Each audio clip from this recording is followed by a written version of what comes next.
দক্ষিণেশ্বরে পুজো দিয়ে প্রচার শুরু মদন মিত্র। মোবাইলে একটু ভেতরে দল এবারও তার উপর আস্থা রেখেছে, কামারহাটি থেকে তাকে দাঁড় করিয়েছে।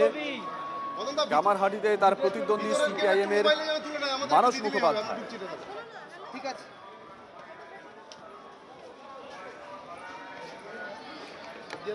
সুপ্রিয় আমাদের সঙ্গে রয়েছেন আমাদের সহকর্মী। সুপ্রিয়, কি ছবি ধরা পড়লো?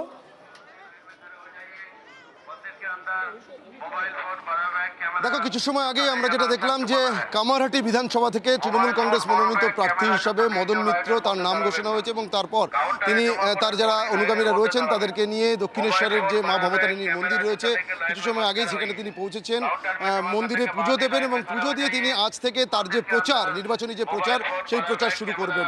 তবে এবারের এই নির্বাচনে লড়াইটা কতটা কঠিন হয় সেটাই কিন্তু দেখার। তার কারণ মদন মিত্রের সঙ্গে আমরা যখন কথা বলছিলাম, তিনি যখন পুজো দিতে আসছিলেন, তার এক সময়ের প্রতিদ্বন্দ্বী, কারণ 2011 সালে যখন প্রথমবারের মতন এই কামারহাটি বিধানসভা থেকে যখন মদন মিত্র নির্বাচনে দাঁড়িয়েছিলেন, তখন মানস মুখোপাধ্যায়, সিপিএম প্রার্থী মানস মুখোপাধ্যায় তাকে হারিয়েছিলেন, হারিয়ে তিনি বিধায়ক হয়েছিলেন এবং তার পরবর্তীতে মানস মুখোপাধ্যায়ের কাছে কিন্তু 2016 সালে মদন মিত্রকে হারতে হয়েছিল, যদিও 2021-এ আবারও মদন মিত্র তিনি জয়ী হয়েছিলেন।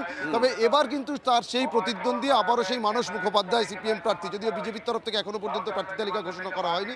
তবে মদন মিত্র একদিকে তৃণমূল প্রার্থী, অন্যদিকে রয়েছেন মানস মুখোপাধ্যায়, সিপিএম প্রার্থী। তবে আজ থেকে মদন মিত্র তিনি কামারহাটি বিধানসভা কেন্দ্রের তৃণমূল কংগ্রেস প্রার্থী হিসেবে তার প্রচার শুরু করবেন এবং সেই প্রচার শুরু করার আগে তিনি নিজের সশরীরে তার অনুগামীদের নিয়ে পৌঁছে গেছেন, মা ভবতারিণীর মন্দিরে পুজো দেবেন এবং তারপর থেকেই তিনি একেবারে ডোর টু ডোর যে প্রচার, সেই ক্যাম্পেইন শুরু করবেন।